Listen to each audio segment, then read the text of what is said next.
secret warehouse, you can bet that something devious is about to happen. The magician lowers the sheet, and the assistants carefully place it up and over the girl's head. She had her chance to get out of this trick before it started. Let's see how she ends up. The magician raises the sheet to reveal the girl no longer has a middle. Take a closer look. Amazingly, the girl's midsection has actually disappeared. Incredible.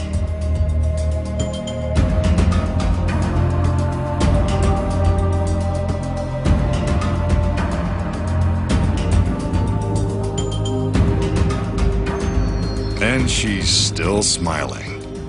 Well, that's one way to lose a few inches around the middle.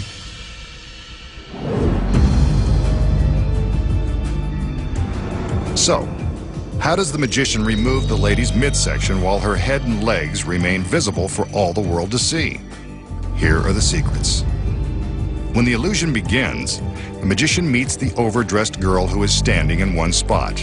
The fact that she's wearing this curious costume and that she never moves is a clue that something is up. The first secret is hidden in the long skirt, this sturdy wire frame which holds the skirt in place. When the sheet is lifted in front of the girl, she just sneaks out of the back and sinks down behind it. With the skirt removed from the frame, we can see her sit down.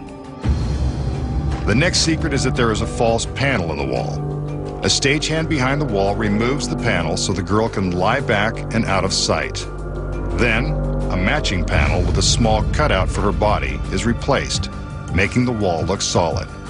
This allows her legs to be in view of the audience, while her body has vanished. But what about her head and the rest of her upper body? The secret here is that the magician has employed identical twins. Before the trick begins, the second girl is positioned behind the wall on this rolling platform. The cinder blocks on the back of the platform are critical to keep it from tipping over. While the first girl is busy reclining into the fake wall, a second false panel is removed, allowing her identical twin sister to be rolled out into place. This is the girl who gets the sheet draped over her head. The cinder blocks are crucial to ensure that the platform's center of gravity remains behind the wall, allowing the girl to safely ride out beyond the wall without tipping over, ruining the trick, her sister, and herself. Another false panel with a cutout conceals the larger hole in the wall. You might have noticed the girl's unusual posture. This is because she's got to lift her head and upper body at an awkward angle to make it look like she's standing. The magician carefully arranges the sheet over her head and shoulders in an attempt to hide the uncomfortable position. The bulky costume hangs down to hide the underside of the rolling platform. The audience believes they are seeing one girl with no middle, but you know the secrets. Before the magician begins his next trick, we should remind you that he is a professional and that it's never a good idea to play with fire. He'll use the flame from this ordinary candle. Watch the flame. The magician transfers it from the candle to his thumb.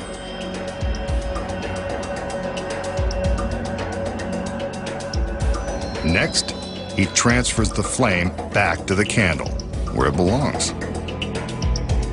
Amazing.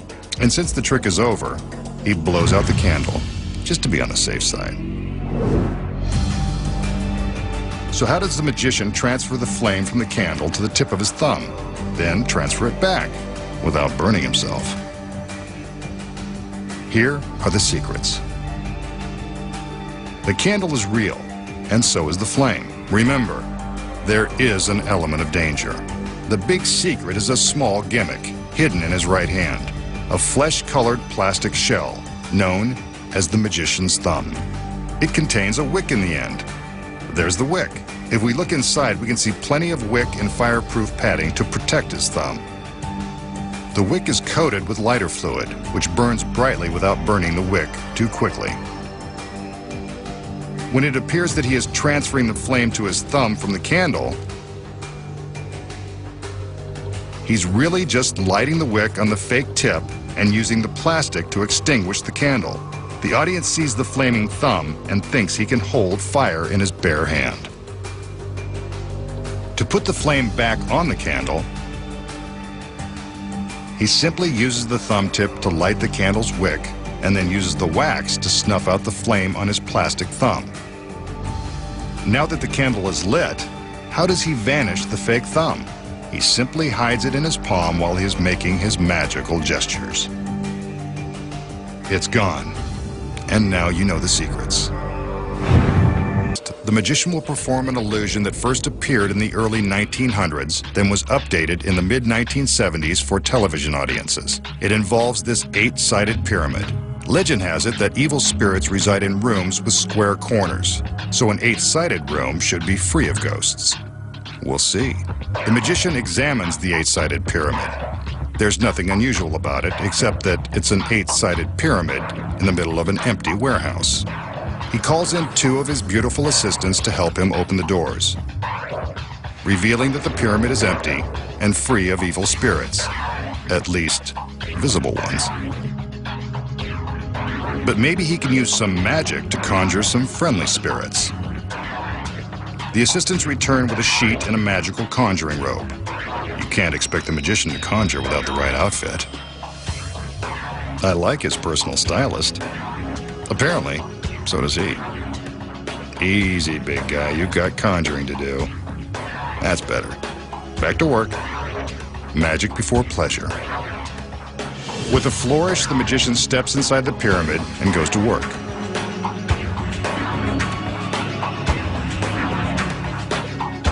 He takes the sheet from his assistant and holds it over the opening. If he can catch a spirit trying to escape from the 8-sided contraption, this is the best place to do it. He gets ready, then raises the sheet. And what's this? He's got a little movement beneath the sheet. Good for him. Looks like he's got a live one.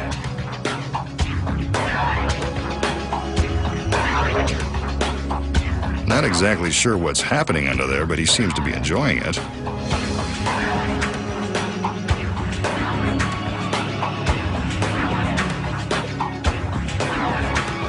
Let's see if he can catch another one. After all, there's another girl standing by with another sheet, which means she wants to see some action too. The magician is happy to oblige, taking the sheet and spreading it out in front of the doorway. He raises it up, hoping he's got some magic left. You can do it. And he does. More jumping under the sheet. This one is even livelier than the first. Twice in one night. Really good for him. But I don't think he's done. After all, the other girl is back with another sheet. The magician steps back into the pyramid, ready to make the magic happen all over again. He gets ready, summoning all of his powers to see if he can make this girl happy, as he takes the sheet from her and spreads it out. He concentrates hard and raises the sheet, giving it a couple of jiggles to get things going. And what do you know? He's managed to find some life for the 3rd straight time. And this one is even bigger than the other 2.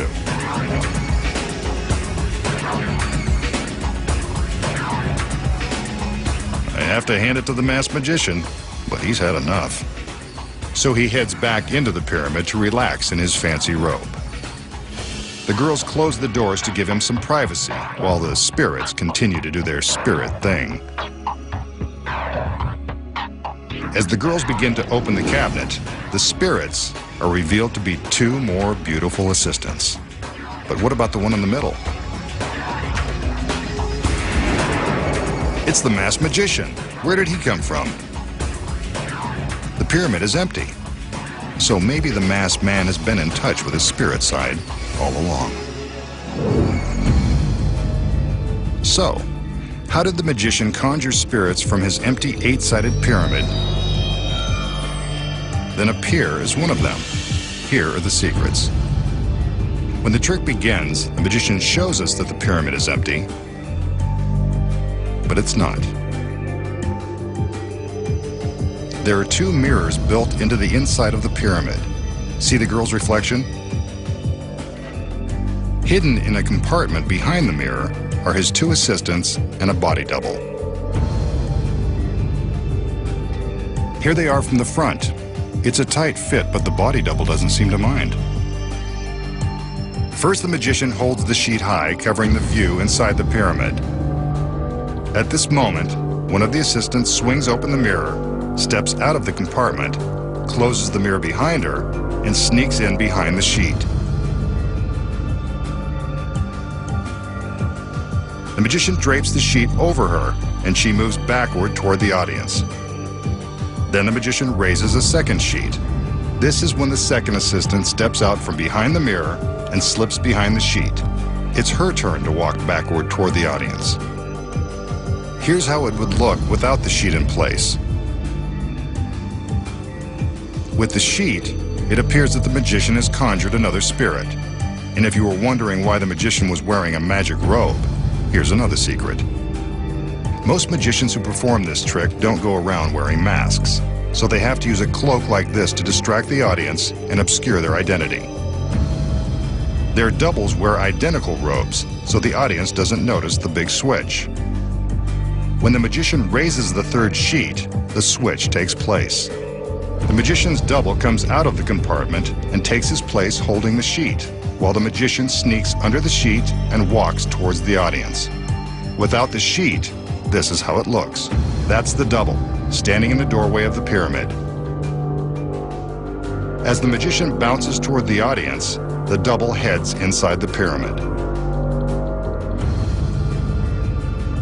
As soon as the doors are closed, the double folds the secret mirrors against the side panels and simply sneaks out of the back into the darkness of the warehouse. The assistants reveal themselves and then reveal the magician as the pyramid is opened to show that he's vanished. But you know the secrets. Next, the magician will demonstrate the magical powers of his superhuman strength using this ordinary light bulb. Keep your eye on the bulb. He places it firmly in his right hand. Next, he covers it with his left and squeezes. Like magic, the light bulb has been pulverized into invisible dust, vanished into the ether. He's done it again. So how did the magician make an ordinary light bulb disappear without a trace? Here are the secrets. First, concealed in his right hand is a retractable cord that goes inside